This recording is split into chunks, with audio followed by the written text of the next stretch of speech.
너 내 얼굴 안 보이지 않냐? 앞으로 와라 너.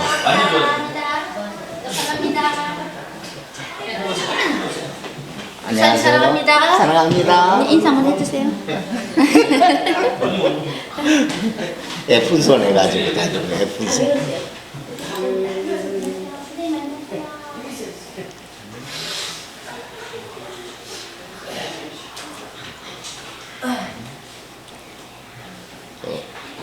부활절 설교 들어가겠습니다. 오늘 제목은 와서 보랍니다.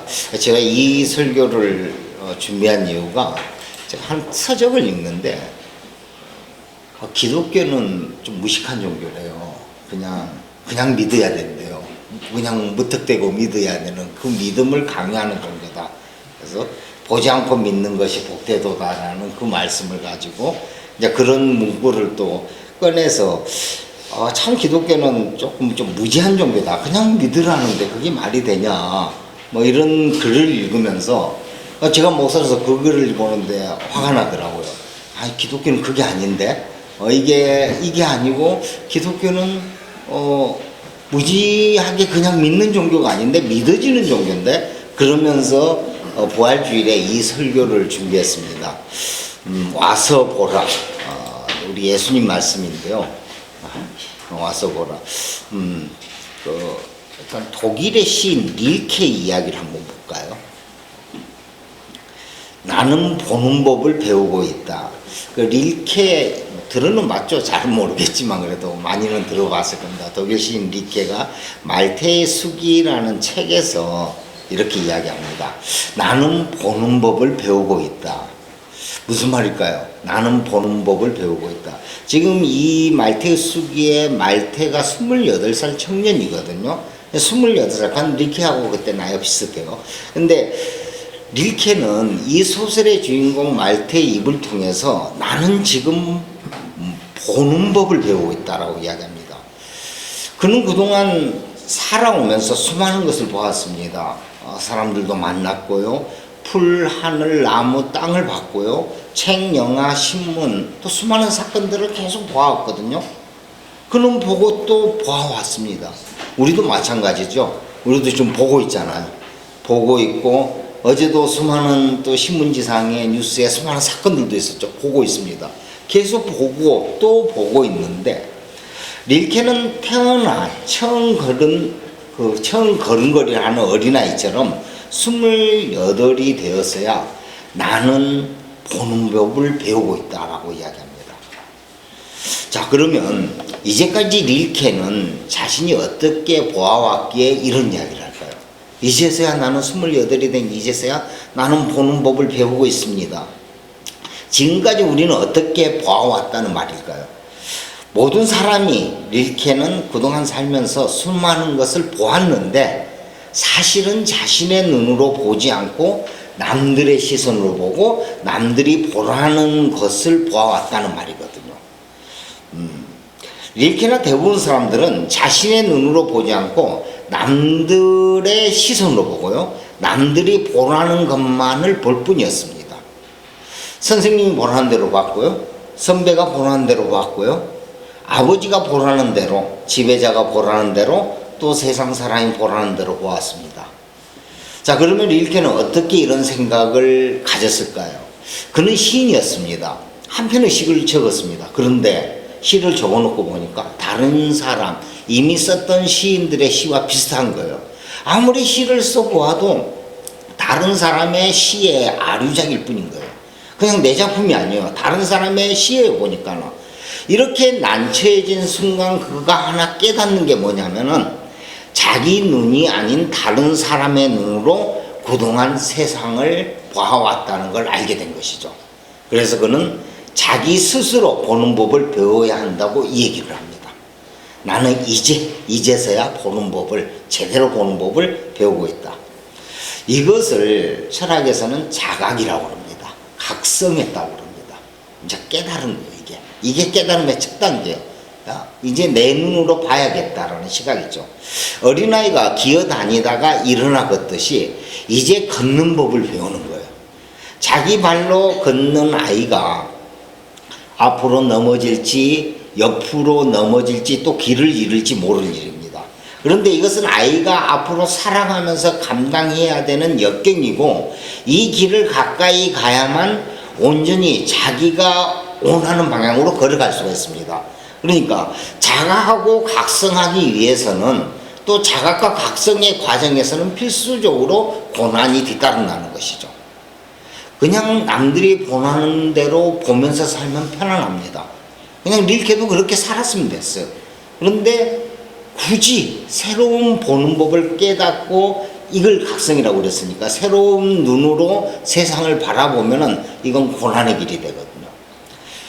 이 보다라는 그 단어로 좀 보면은 우리 아이들에게 총명하다는 말 하죠. 참 윤수리가 참 총명해 보여요. 총명해요. 이 자녀가 총명하다는 말 들으면 기분이 좋습니다.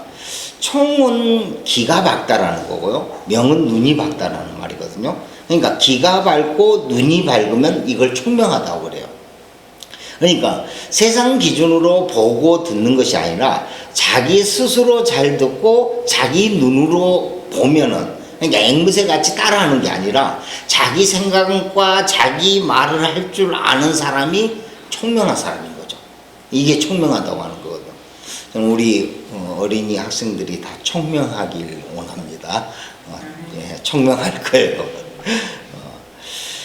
사실 세상은 특정 시선을 강요합니다. 자신들이 보는 것만 보라고 합니다. 또 보이는 것만 믿으라고 하죠. 이렇게 특정 시선을 강요하는 것을 억압이라고 합니다. 억압에 굴복되어 보라는 것만 보면서 살면은 노예입니다. 이런 노예의 삶에서 기꺼이 뛰쳐나와 내 눈으로 직접 보고 그걸 듣게 되면 해방된 자유인으로 바뀌는 거죠. 노예인이 자유인이 됩니다. 릴케가 나는 보는 법을 배우겠다며 한 말 속에 있는 진정한 의미가 이 안에 있는 것이죠. 노예, 억압의 노예에서 자유인으로 바뀌어 나가는 게 시선이 바뀌어지는 거죠. 자, 여러분, 예수님은 어떤 분이셨을까요? 이제 우리의 주인공, 히어로 예수님께 돌아왔을 때 그분은 기존 세상이 요구하는 그 시선으로 세상을 보았을까요? 아니면 자신의 눈으로 보았을까요? 예수님만 생각해 보십시오. 우리 예수의 제자들이잖아요. 예수는 과연 세상에서 원하는 시선, 선생이 원하는 시선, 지배자가 원하는 시선, 그 시선으로 세상과 성경을 보았습니까? 아니면 자신의 눈으로 보았습니까?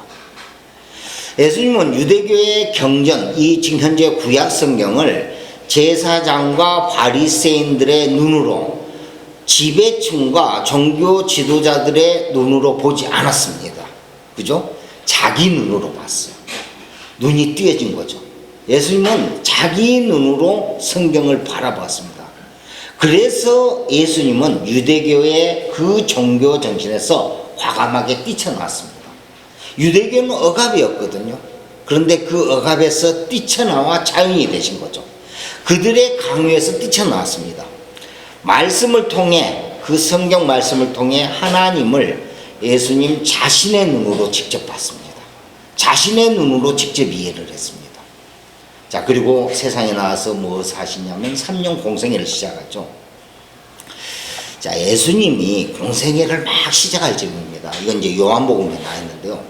베드로와 안드레 두 제자가 예수님을 스승으로 따라할지 말지 고민합니다. 그 앞에 세례 요한이 저게 이제 어린 양이다, 세상 짐을 짊어지고 하는 어린 양이고 메시아라는 그런 이야기를 듣고 예수를 찾아가면서 이 사람을 따를지 말지 고민하십니다. 자, 예수님이 이제 그들이 예수님의 앞에 나와서 그런 모습을 보이자 예수님이 이렇게 묻죠. 너희는 무엇을 찾고 있느냐? 두 제자가 거기에 대한 답을 하지 않습니다. 선생님 어디에 묻고 계십니까? 하고 이제 묻습니다. 예수님이 그들에게 대답하죠. 와서 보라. 그들은 예수님을 따라갑니다. 예수님이 묻고 계신 곳을 봅니다. 이게 요한복음 1장 39절입니다. 함께 봅니다. 예수께서 이르시되 와서 보라. 그러므로 그들이 가서 가신 데를 보고 그날 함께 거하니 때가 10시쯤 되었더라. 아멘. 예수님은 그 왔다 갔다 하고 뭔가 아직 확신이 안 선 제자들에게 한마디 하는 거죠. 와서 보라. 와서 내 눈으로 직접 보라. 다른 사람의 시각이 아닌, 소문이 아닌 너희들 눈으로 직접 나를 봐. 이 말을 들은 제자들이 예수님에게 와서 눈으로 직접 보며 예수님과 함께 생활을 하게 됩니다.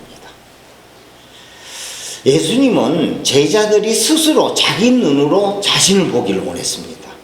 스스로 직접 보고 직접 경험하기를 원했습니다. 지금도 예수님은 우리들에게 스스로 직접 자기 눈으로 보고 경험하기를 원하고 있습니다.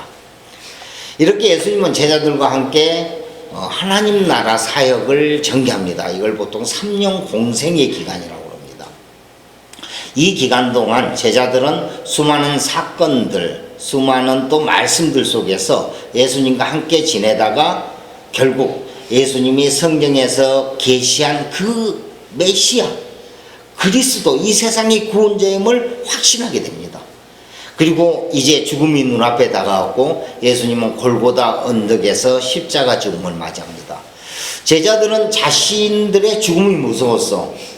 또 예수 따라 예수의 제자라고 하면 예수님과 동일하게 십자가에 매달릴 것, 또 고문과 형벌을 받을 게 두려워서, 무서워서 전부 도망가고 뿔뿔이 흩어졌습니다.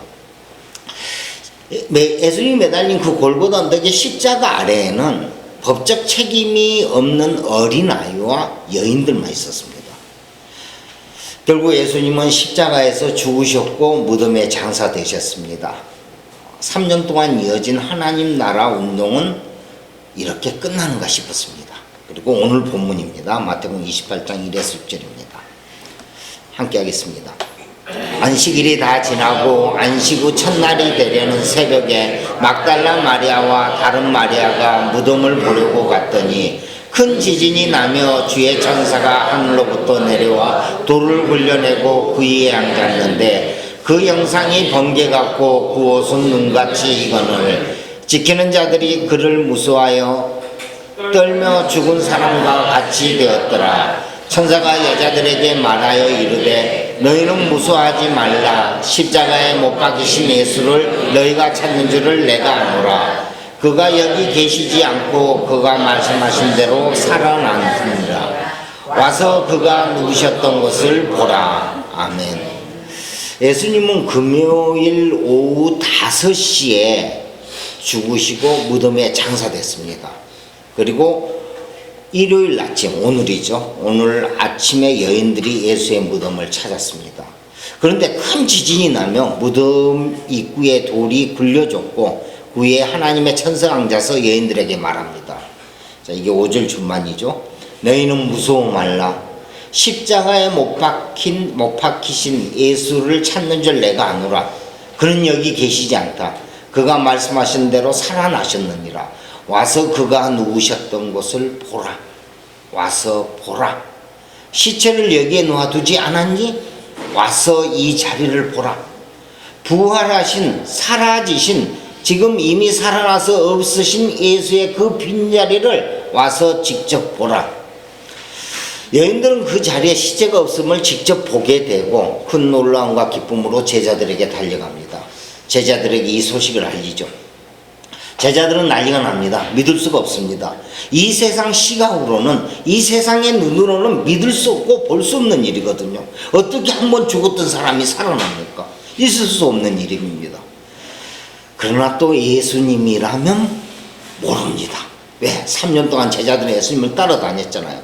죽은 나사로를 나흘 동안 무덤에 있는 그 나사로도 살려내신 분이 예수님이거든요. 흩어진 제자들은 모여서 반신반의합니다. 정말 저분이 살아나셨을까? 처음 공생애를 시작할 때 너희들을 보고 제자들에게 너희들이 직접 와서 보라, 와서 보라고 하는 예수님이 부활하신 후에 제자들에게 오셔서 직접 보여주십니다. 요한복음 20장 19에서 20절입니다. 이날 곧 안식 후 첫날 저녁 때에 제자들이 유대인들을 두려워하며 모인 곳의 문들을 닫았더니 예수께서 오사 가운데 서서 이르시되 너희에게 평강이 있을지이다. 이 말씀을 하시고 손과 옆구리를 보이시니 제자들이 주를 보고 기뻐하더라. 아멘. 자, 안식 후 첫날 오늘이죠. 주일입니다. 그래서 매 주일이 사실 부활절이에요. 매 주일이 부활을 기념하는 주일이거든요. 그래서 주일날 안식 후 첫날 주일날 아침 일찍 여인들이 무덤에서 예수의 시체가 없어진 것을 눈으로 직접 보고 이날 저녁 때 부활하신 예수님의 제자들을 찾아와서 직접 보여주십니다. 부활한 예수님이 오셔서 한 첫마디가 뭐냐면 너희에게 평강이 있을지어다. 예수님의 부활 후 첫마디 이거 중요합니다. 예수님이 부활하시고 난 부활의 예수가 우리 제자들에게 한 첫마디 너희에게 평강이 있을지어다. 그러니까 우리 제자들의 마음 상태는 항상 평안이 강같이 흘러야 된단 말이죠. 예수 제자의 상태예요. 이게 아니면은 예수 제자의 상태가 아니에요. 예수님 부활하신 예수님이 공생애 때도 그랬지만은 부활하시고 나서 첫마디가 우리에게 하는 말이 너희에게 평강이 있을지어다. 교회에 와서 직접 예수님을 보게 되면요, 와서 보게 되면 평안이 강같이 흐릅니다. 여러분에도 꼭 평안이 강같이 흐르길 소망합니다. 네. 자, 이 말씀을 하시면서 손과 옆구리를 보이시니 십자가에 못 박힌 손과 창에 찔린 옆구리를 직접 보여주시니 제자들이 주님이시구나 하며 주를 보고 기뻐합니다. 자, 예수님은 공생에 시작할 때도 와서 보라, 직접 와서 봐. 다른 사람의 말, 유대 종교 지도자들의 말, 각종 소문이 아니라 너희들이 직접 와서 보라. 그렇게 제자들과 함께 공생애를 시작하였고 부활 때도 마찬가지로 제자들 앞에 예수님이 직접 오셔서 눈으로 보여주셨습니다. 자, 이때 제자 중에 도마가 자리 없었습니다. 도마가 와서 보니까 다들 부활하신 예수님을 직접 만났다고 야단법석입니다. 도마는 이 말을 믿지 않습니다. 믿기가 힘들잖아요. 어떻게 죽은 사람이 살아납니까? 믿지 않습니다. 그러면서 그 말 하죠. 내가 직접 내 손가락을 그 못자국에 넣어보고 옆구리에 넣어보지 않고는 믿지 않겠다고 이야기합니다. 이 내용을 보고 믿음 없는 도마라고 이야기하는데 제 생각은 좀 다릅니다. 예수님은 공생의 시작 때부터 지금 부활까지도 계속 하시는 말씀이 와서 보라거든요. 직접 와서 확인하고 믿으라고 가르치셨습니다. 제자들에게 그냥 대충 얼레벌레 하지 말고 와서 보고 믿어라.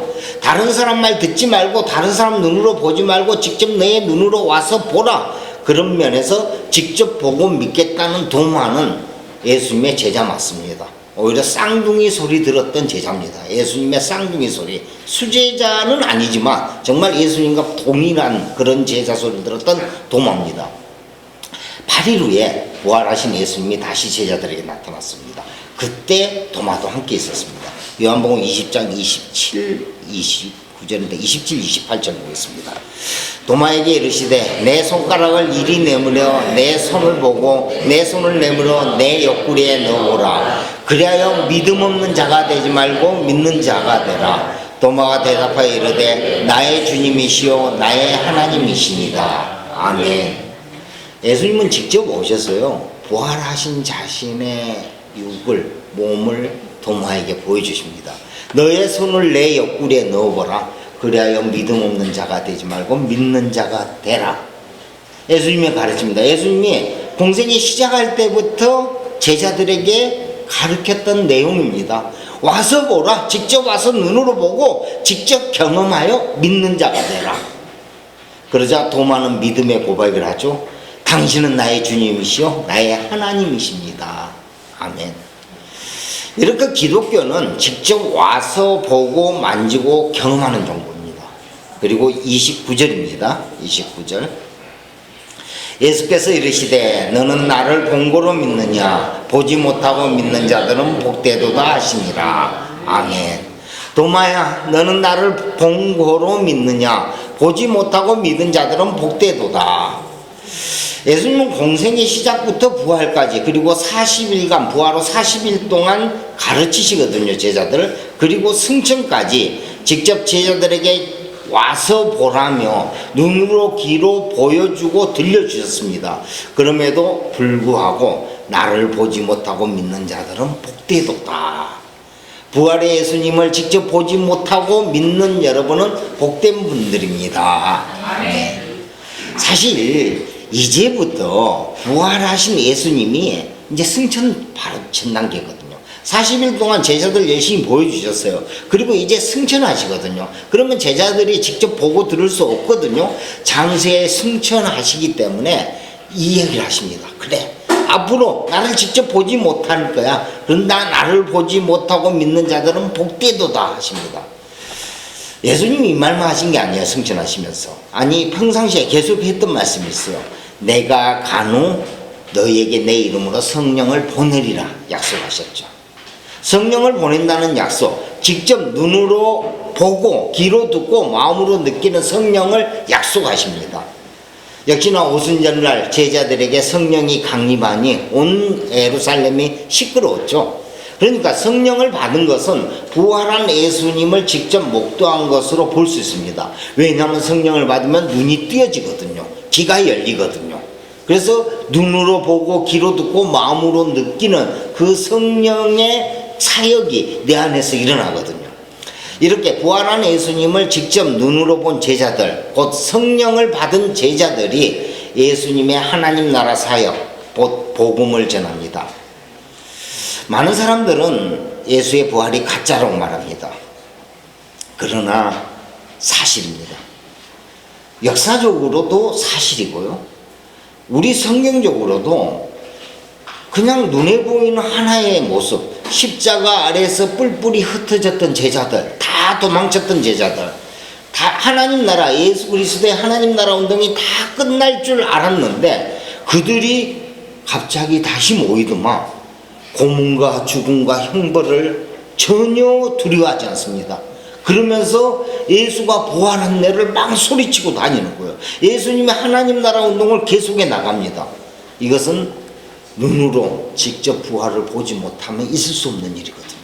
그걸 경험하지 못하면은 그 십자가 아래서 다 도망쳤던 자들이 어떻게 다시 모여서 그걸 죽음을 이제 내가 십자가에 달릴 걸 각오하고 아니면 십자가에 달려도 전혀 뭐 부끄럽지 않고 오히려 더 큰 소리 치면서 부활을 전하는 것은, 예수 그리스도의 복음을 전하는 것은 예수님의 그 부활을 직접 목도하지 않고서는 있을 수 없는 일이라는 거죠.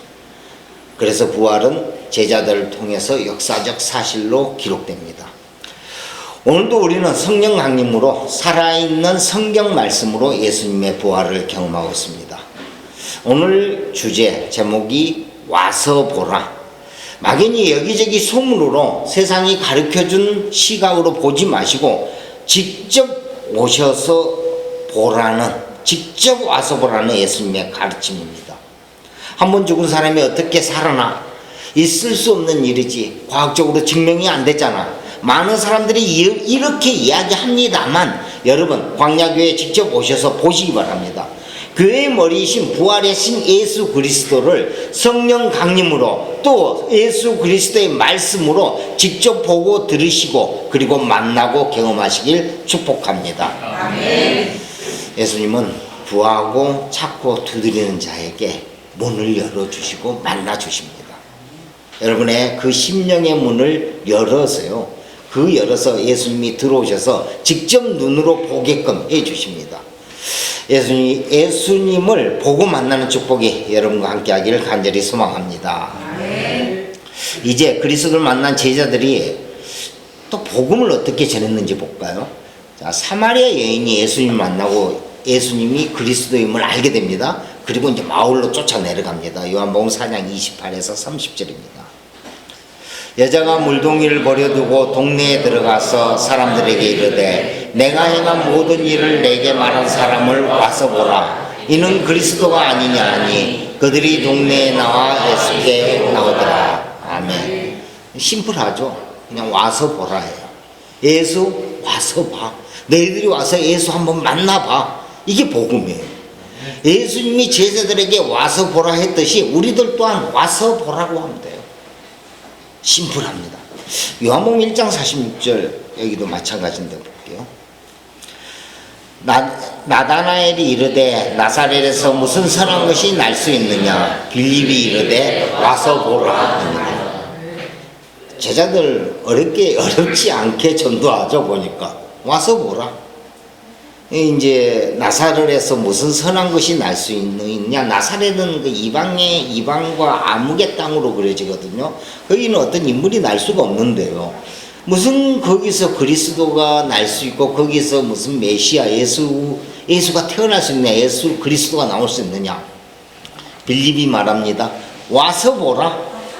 정말 자신 있는 목소리지 않습니까? 이 말 저 말 하지 않습니다. 와서 봐. 와서 봐. 저도 오늘 오신 분들에게 권유합니다. 와서 보십시오. 광야교회에 나오셔서 보십시오. 신앙생활 같이 한번 해보십시오. 서로 사랑하는 주님의 교회에서 살아있는 그리스도를 만나실 수 있습니다. 사실 완벽하지는 않아요.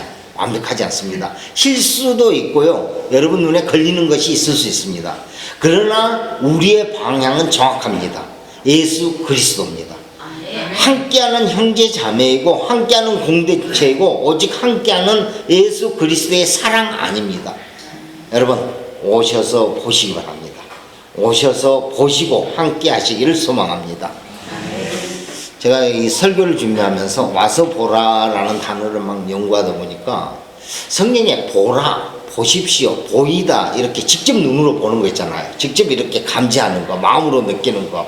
이 말씀이 참 많이 있습니다. 개역 개정 기준으로 신구약 성경 하니까 500개 이상이 나와요. 그러니까 성경에서는 직접 보라고 확인하라는 내용이 있다는 거죠. 복음서에만 70배 이상 사용되었습니다. 정말 많이 사용되었죠. 자, 세상 사람들은 기독교를 그저 무턱대고 믿는 걸로 말하는데 아닙니다. 기독교는요, 와서 보라.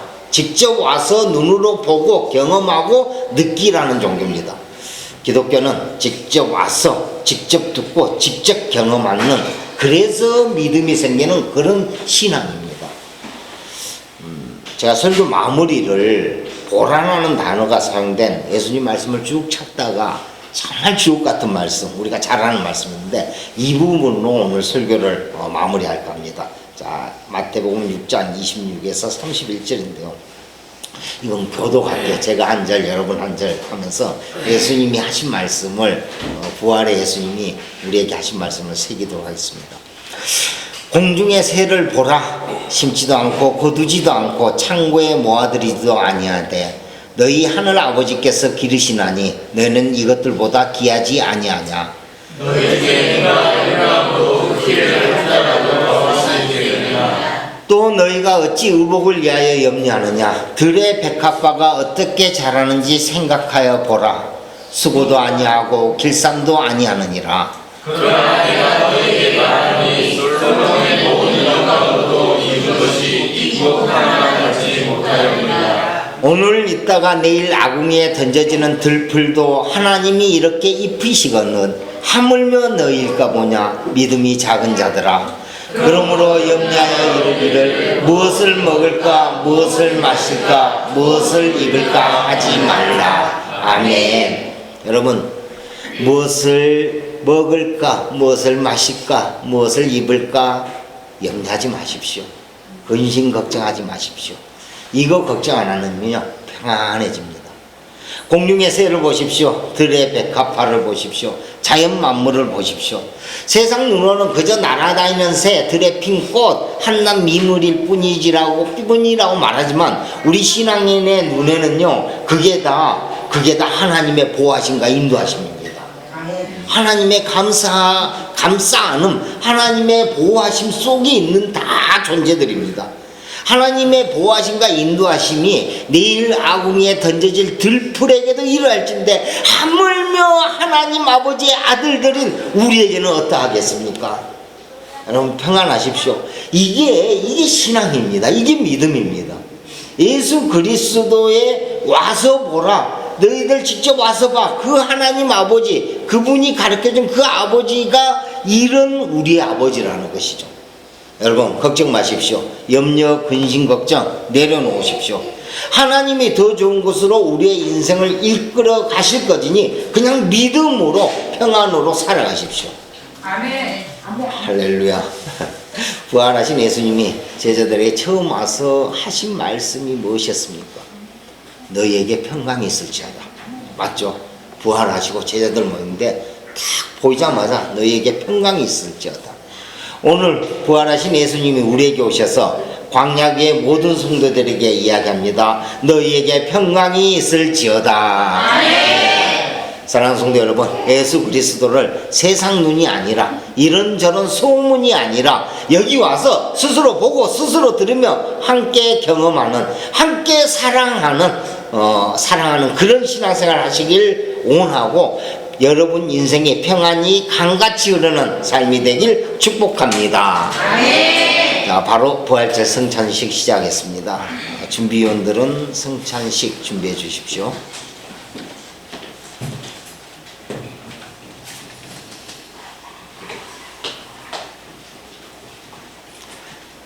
성찬식.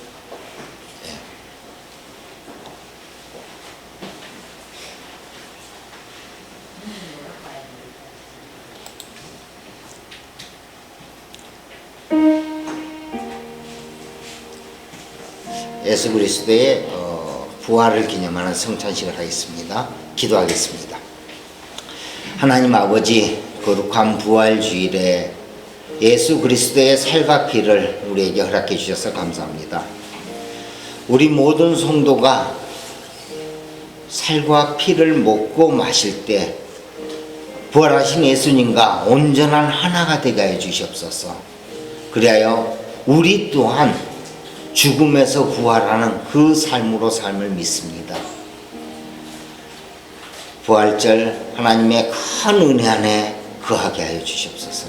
감사드리며 우리 주 예수님 이름으로 기도드렸습니다. 아멘. 자, 분병분잔 함께 하겠습니다. 잔은 떡과 포도주를 받으신 후에 자리에 잠시 놓아 두십시오. 모두 함께 먹고 마시겠습니다.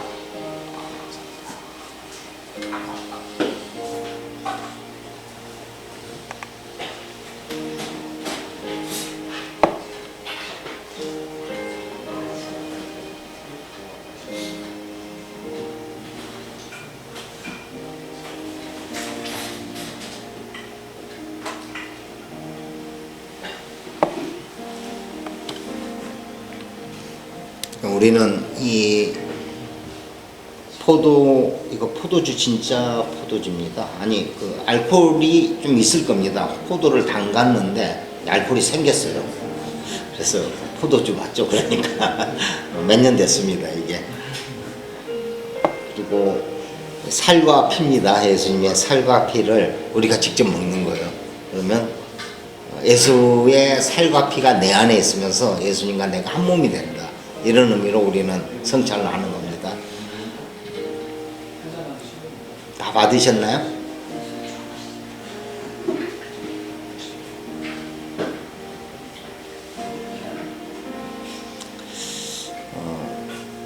말씀을 읽어드리니까 예수님 말씀을 읽어드릴 테니까 이 말씀 들으면서 함께 먹고 마시기 바랍니다.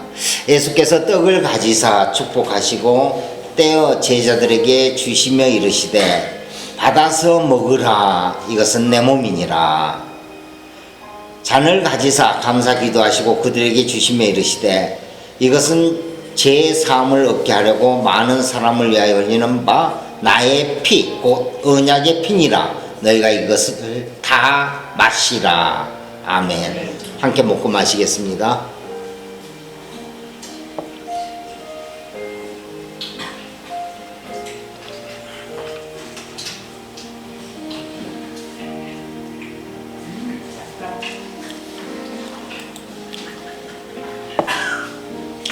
자, 먹고 마신 후에 잠시 묵상하겠습니다. 우리는 예수님의 살과 피를 먹고 마셨습니다. 이제 내 안에 예수 그리스도가 함께합니다. 내가 그리스도 안에, 그리스도가 내 안에 있습니다. 이제 나는 예수 그리스도의 지체로 살아갑니다. 예수님이 나고 내가 예수님이기에 내가 예수 그리스도로 이 세상을 살아갑니다. 능력의 하나님 아들로 살아가고 아직도 이 세상에 사랑의 메신저로 살아가고 이 세상에서 십자가 고난받으며 살아갑니다. 아버지, 예수와 하나 되는 그런 인생이 되게 해 주시옵소서. 모든 육체는 풀과 같고 그 모든 영광은 풀의 꽃과 같으니 풀은 마르고 꽃은 떨어지되 오직 주의 말씀은 영원토록 있으리라. 아멘. 자, 우리는 예수님의 살과 피를 먹고 마심으로 부활하신 예수 그리스도와 하나가 되었습니다. 이제는 진리의 말씀에 온전히 순종하여 삶 속에서 하나님 아들로서 성령의 열매를 맺으며 평안히 강같이 흐르는 삶을 살아가겠습니다.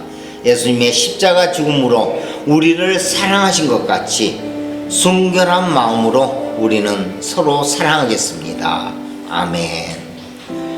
자, 부활의 주님을 찬양하겠습니다. 찬송가 165장 주님께 영광입니다.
사망 권세